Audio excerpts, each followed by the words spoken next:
Imagine कीजिए कि आप सुबह उठकर अपना ब्रेकफास्ट और बाकी का काम पूरा करके ऑफिस या स्कूल जाने के लिए तैयार हो रहे हो और घर से बाहर निकलते ही आपको अपने आसपास किस तरह का जानवर देखने मिलेगा। 90% ऑफ द केस में डॉग्स, कैट्स और बर्ड जैसे जीव ही देखने मिलेगा। लेकिन अगर आपको इन जानवरों के साथ साथ डायनासोर्स भी देखने को मिले तो कैसा होगा।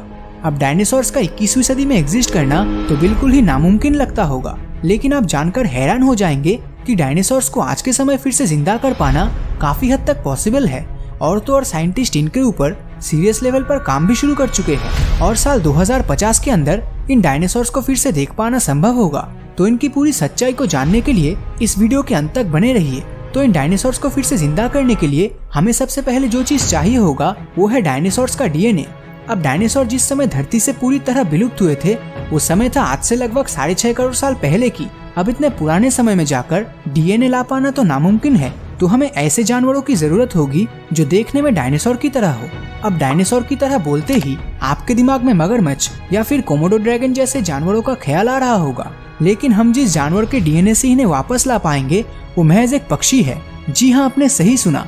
लाखों करोड़ों सालों के दौरान जो जानवरों में एवोल्यूशन होता है उसी के चलते डायनासोर्स नेचर के साथ अपने आप को जिंदा रखने के लिए एवोल्यूशन करते गए और इसी लंबे समय में उन डायनासोर्स का हाथ धीरे धीरे पंछी के विंग्स में बदल गया और इनके जबड़े पंछी की चोंच में बदलने लगे।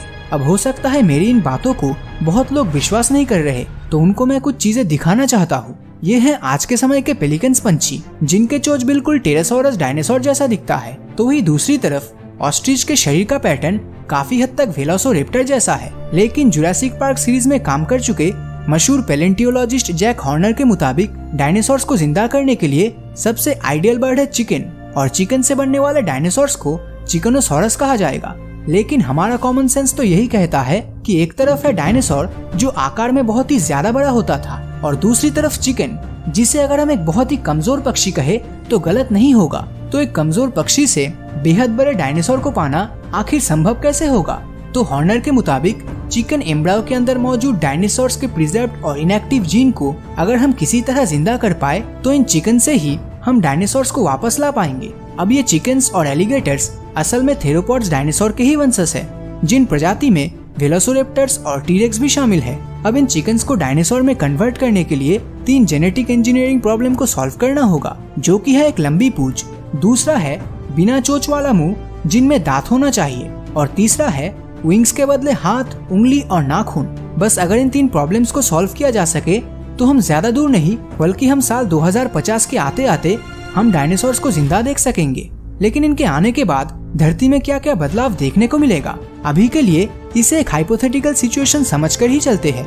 तो इन डायनासोर्स के फिर से जिंदा होने के बाद सबसे पहले वही होगा जो डायनासोर्स की मूवी में हुआ था, मतलब एक सचमुच का जुरासिक पार्क ओपन होगा और जिस तरह हम चिड़ियाघरों में घूमने के लिए जाते हैं उसी तरह हम इन जुरासिक पार्क में जाएंगे। इनमें से कुछ डायनासोर्स को एग्रीकल्चर यानी खेती में इस्तेमाल किया जाएगा, खासकर डिप्लोडोकस डायनासोर को, जो कि एक शाकाहारी जीव है। काउस की जगह इन जानवरों से खेती करवाने से फूड प्रोडक्शन भी अब पहले से काफी ज्यादा होगा। लेकिन जो डायनासोर्स मांसाहारी है उनको हमारे इकोसिस्टम में बहुत ही संभल कर रखना होगा, नहीं तो ये मांसाहारी डायनासोर्स किसी भी जीव को जिंदा नहीं छोड़ेगा और हमारा फूड चेन पूरी तरह बिगड़ जाएगा। लेकिन प्लेसियोसोरस और मोजासोरस जैसे डायनासोर्स जो समुद्रों में रहते थे वो समुद्रों में आसानी से रह सकेंगे। लेकिन हमें यह भी ध्यान में रखना चाहिए कि इन एक्वाटिक एनिमल्स की भूख काफी ज्यादा होती है, तो इनके खाने के लिए समुद्रों में मछलियाँ कम भी पड़ सकती है। अब तक तो हम भविष्य में क्या हो सकता है इसकी बात कर रहे थे, लेकिन अगर हम एक सेकंड के लिए इमेजिन कर ले कि जिस एस्ट्रॉयड के धरती से टकराने से डायनासोर्स खत्म हो गए थे, अगर वो एस्ट्रॉयड धरती से टकराया ना होता तो उस केस में इन डायनासोर्स का क्या होता। शायद आपको लग रहा होगा कि अगर वो एस्ट्रॉयड धरती से नहीं टकराता तो ये डायनासोर्स अब भी जिंदा होते, मगर हकीकत तो ये है कि अगर ये डायनासोर्स लाखों सालों तक धरती में हुए प्राकृतिक आपदाओं से अगर बच भी जाते तब भी उन्हें एक प्रजाति के जीव के आगे खत्म होना ही था, और वो जीव और कोई नहीं बल्कि हम इंसान हैं। हम इंसानों को हमारे आकार से कमजोर समझने की गलती मत करना।